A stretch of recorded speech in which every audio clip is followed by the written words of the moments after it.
Ads లేకుండా latest episodes చూడండి.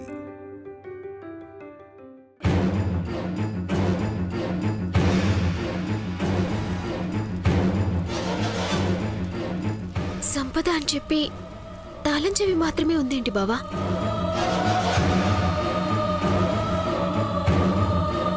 ఇది దేనిదైనా తాళమై ఉండొచ్చు. చూద్దాం పద.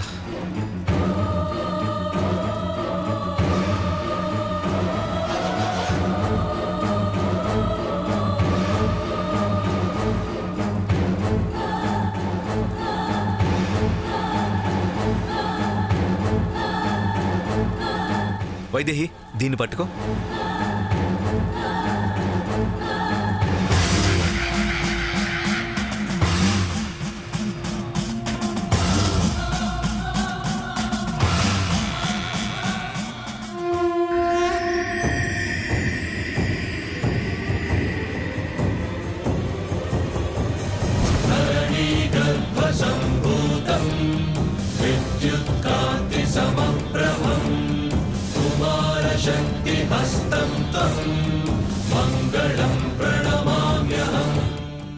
వైదేహి,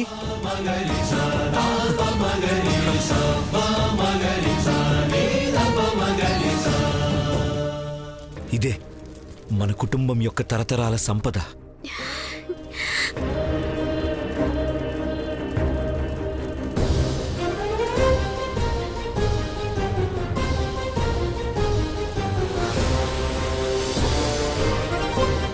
వైదేహి, అక్కడ పెట్టు.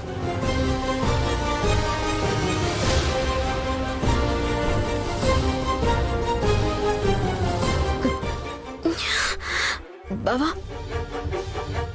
ఏమైంది వైదేహి? ఏమైంది? ఏదోలా ఉంది బావా, కళ్ళు తిరుగుతున్నాయి. నాకు కూడా అలాగే ఉంది వైదేహి. వెళ్దాం పద.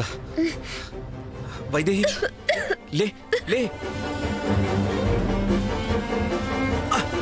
వైదేహి, వైదేహి, వైదేహి, వైదేహి, లే.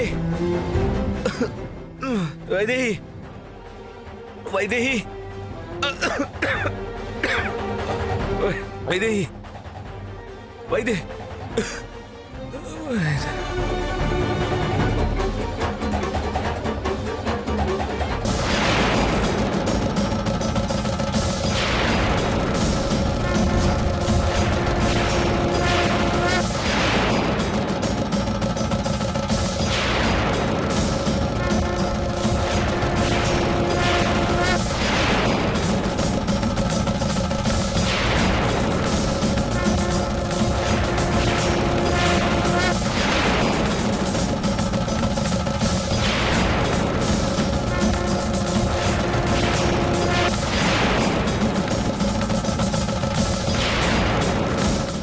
కొండెక్కిపోయేలా ఉంది స్వామి. లోపల నా మనవడు మనవరాలకి ప్రమాదం ఏం లేదు కదా? హర హర మహాదేవ శంభో శంకర.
నా మనసేదో కీడు శంకిస్తోంది స్వామి. బిడ్డలేదైనా ఆపదలో ఉన్నారేమో అనిపిస్తోంది. తరతరాలుగా తెరుచుకొని నేలమాలిగా లోపల ఎలాంటి పరిస్థితి ఉందో ఏంటో తెలియట్లేదు.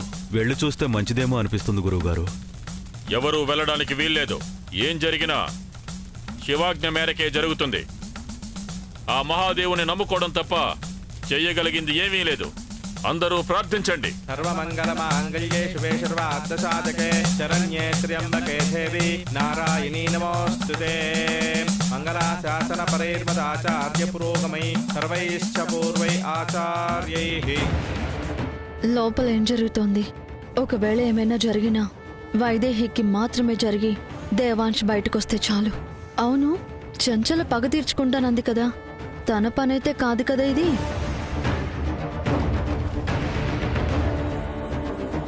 వాళ్ళు రాకపోతే నేనింతగా ఆశగా ఎదురు చూసింది దేనికోసం? భగవంతుడా, వైదేహి దేవాంశులకి ఏమీ కాకూడదు. వాళ్ళు క్షేమంగా రావాలి, సంపద మొత్తం బయటికి తీసుకురావాలి. దేవాంశ్ ఇచ్చిన మాట ప్రకారం ఆ సంపదని నా చేతిలోనే పెట్టాలి.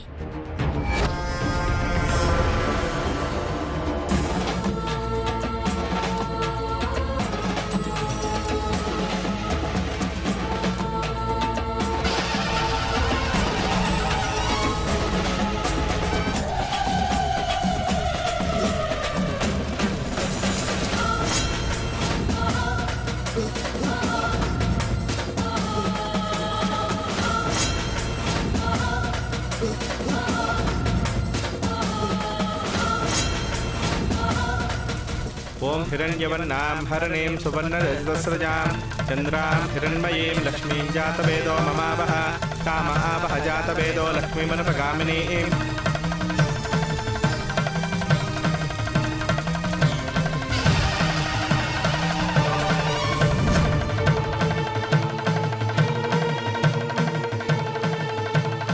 యస్యాం హిరణ్యం విందేయంగామస్వం పురుషానహం అశ్వపూర్వామృతమద్యాం హస్తినాథ ప్రబోధినీం శ్రియం దేవేమపక్వయే శీర్మా దేవేచుస్తాం.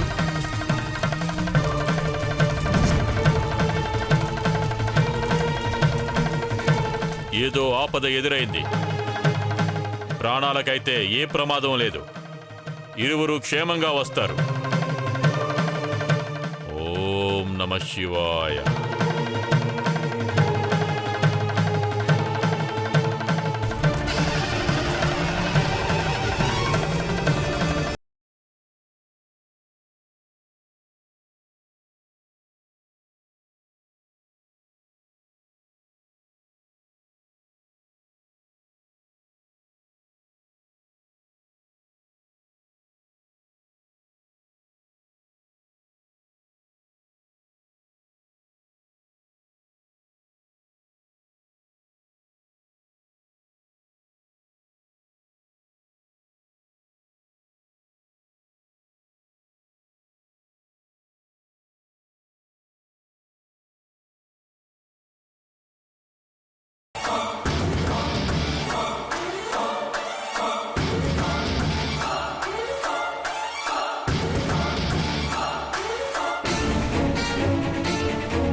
ఏమైంది బావా? ఏంటి ఇలా అయిపోయింది? అదే అర్థం కావట్లేదు. మనం స్పృహ కోల్పోయినప్పుడు ఎవరో వచ్చారు వైదేహి. వాళ్లే ఈ నగలు తీసుకెళ్ళుంటారు. మరి ఎలా బావా? ఆ నగలు శివపార్వతులకు అలంకరించి పూజ చేయకపోతే శాప విమోచనం జరగదు కదా. ఇప్పుడేం చేయాలి? ఇందుకోసమైనా బావా మనం ఎంత కష్టపడింది, పాప పరిహారం చేసింది? ఎవరికో నగలు అప్పగించడానికేనా? బయట అందరూ ఎంతో ఆశగా ఎదురు చూస్తుంటారు బావా. వాళ్ళకి ఏమని సమాధానం చెప్పాలి? అసలు ఈ విషయం తెలిస్తే ఇందు తట్టుకోలేదు. నాన్న అస్సలు భరించలేరు. అసలు ఆభరణాలని నేలమాలిగలో దాచినందుకే తరతరాలుగా శాపం వెంబడించిందే. చోరీకి గురయ్యాయంటే ఇంకా ఎంత పెద్ద శాపం తగులుకుంటుంది. అందుకే ఇక్కడ జరిగిందేది వాళ్ళకి తెలియకూడదు వైదేహి. ఇన్నాళ్ళు దేవుడి శాపాన్ని దేవుడి మీదనే భారం వేసుకొని మోశారు.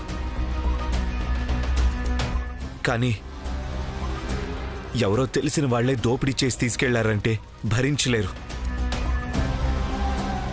అంతకన్నా జరిగింది చెప్పకుండా ఉండడమే మంచిది. మరి నగలేవి అంటే ఏం చెప్తాం బావా? ఈ పెట్టెలోనే ఉన్నాయని అందరూ అనుకోవాలి. తర్వాత తెలిస్తే? అంతవరకు ఆలోచించడం లేదు వైదేహి. ప్రస్తుతానికి చేయగలిగింది ఇదే. మిగతాదంతా ఆ పరమేశ్వరునికి వదిలేద్దాం. నీ ఇష్టం బావా. కానీ ఎందుకు ఇలా జరిగింది? ఈ నగల్ని పొందడానికి కదా దేవుడు మనల్ని అనుగ్రహించాడు. మన చేత అలంకరించాలనే కదా ఇంతవరకు రానిచ్చాడు. మరి ఇంతలోనే ఇలా జరిగింది ఎందుకు బావా? జరిగే ప్రతి సంఘటనకి ఒక కారణం ఉంటుంది వైదేహి. ప్రతి మనిషి జీవితంలో ఎదురయ్యే ప్రతి కష్టము తర్వాత జీవితానికి పునాది అవుతుంది. ఇది కూడా అలాంటి కష్టమని అనుకోవాలి. వాళ్ళు పైన ఎదురు చూస్తుంటారు. ఏం చేయాలో నేను చెప్తాను, పద.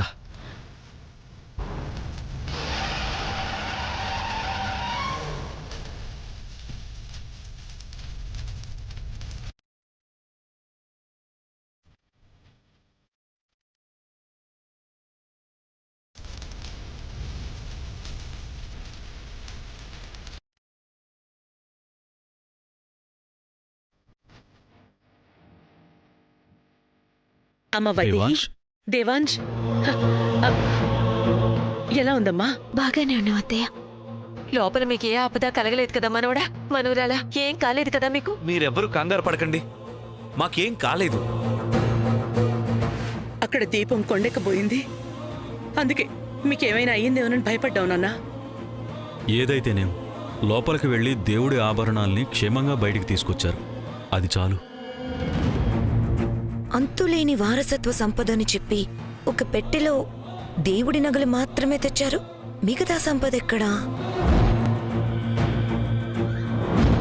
ఈ తరంలో కూడా సాధించలేకపోతే ఇక చావే శరణ్యం అనుకున్నాను నాన్న. కానీ మీరందరి ప్రాణాలు కాపాడారు. పెట్టెల్లో నగలు లేవని, మేం వెళ్లిన పని పూర్తి కాలేదని మీకెలా చెప్పాలమ్మమ్మా?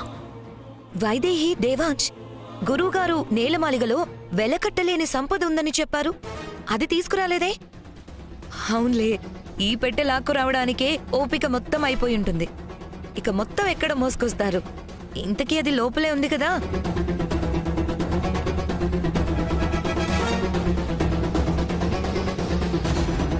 దేవుడి నగలు గురువుగారికి అప్పగించారు కదా, మనం వెళ్ళి మన సంపద తెచ్చుకుందాం. పదండి అంజీ, అందరూ మోసుకుని రావాలి. పద.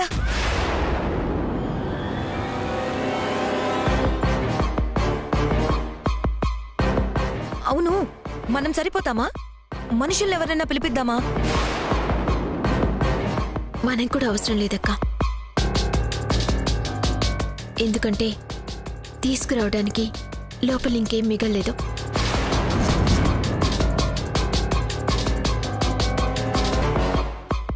ఏంటి, ఏమి మిగల్లేదా? అదేంటి? అంతులేని వారసత్వ సంపద ఉండాలి కదా. వైదేహి, ఇలా ఇవ్వు. వదినా, ఇదిగో, ఇదే వారసత్వ సంపద, తీసుకో.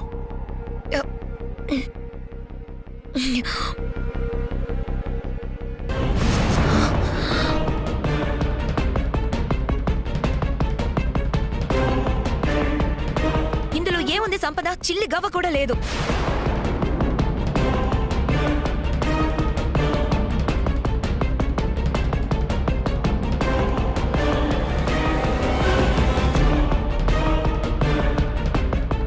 గురువుగారు, సంపద అది ఇది అన్నారు, అదంతా ఒట్టి కదేనా? కథ కాదమ్మా, నిజం. ఇప్పుడు ఏమైందో తెలియదు కానీ సంపద మొత్తం ఆ నేలమాలిగలోనే భద్రపరిచుంచారు. మరైతే ఉండాలి కదా, ఏమైంది? ఏమైందంటే ఆయన మాత్రం ఏం చెప్తారు? ఆయన ఏమన్నా సంపదకి కాపలా ఉన్నారా? మధ్యలో ఏం జరిగిందో ఏమో.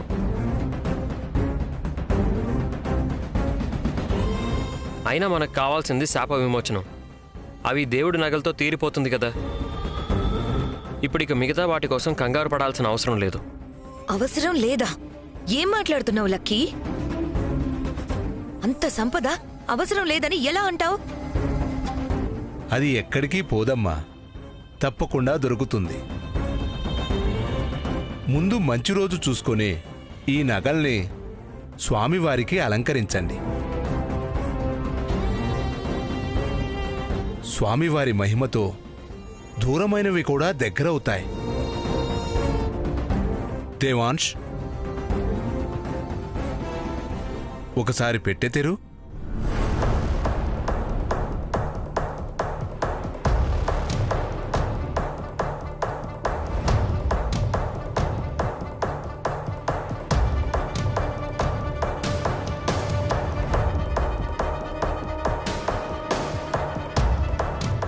తెరువు దేవాంశ్.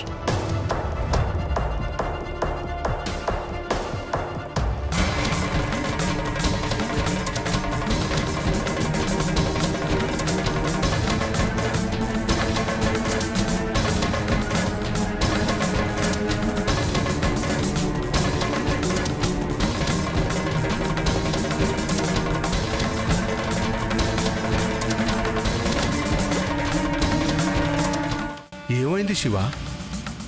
ఇప్పుడు తెరవాల్సిన అవసరం లేదు రాజగురు.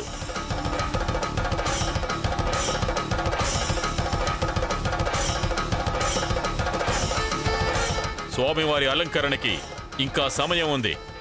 ఇక వాళ్ళని వెళ్ళమని చెప్పు. విన్నావు కదా దశరథరామయ్య, ఈ తరంలో కూడా జరగకూడదు అనుకున్నది జరిగింది. సంతోషంగా ఇంటికి వెళ్ళండి. అలాగే గురువుగారు. ఎన్నో ఏళ్ల తర్వాత ఇప్పుడు పూర్తి సంతోషంతో ఇంటికి వెళ్తున్నాం. దేవాంశ్, వైదేహి, తొందరగా వెళ్ళి బట్టలు మార్చుకుని రండి.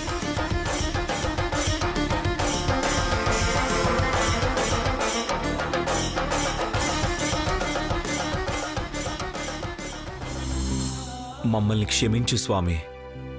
నిజాన్ని అందరి ముందు చెప్పలేం. అలాగే నిజం దాచి తప్పు చేస్తున్నామన్న బాధతో ఉండలేం. హర హర మహాదేవ శంభో శంకర.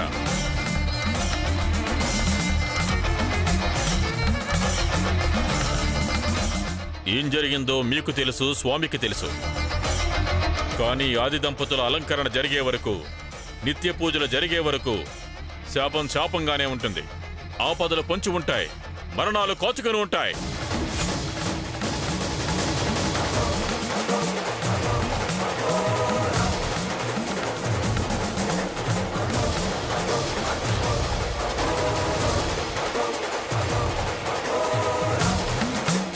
అనుగ్రహం ఆగ్రహంగా మారకముందే ఆభరణాలు తెచ్చి అలంకరించి వెళ్ళండి.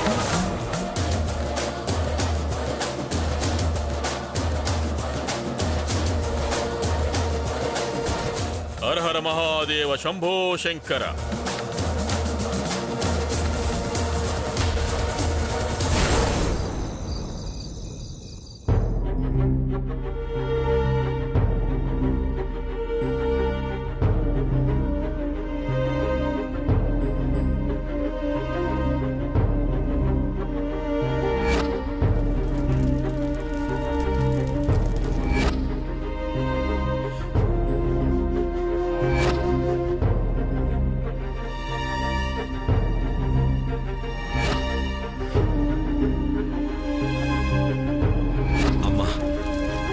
పోసిన నీళ్లలో పెట్రోల్ కలిపారు.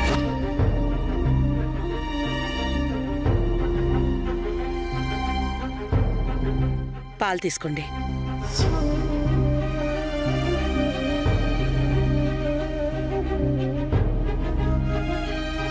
ఏమండి? ఏంటండి? ఏం ఆలోచిస్తున్నావు రాజా? గుళ్ళో జరిగిన సంఘటన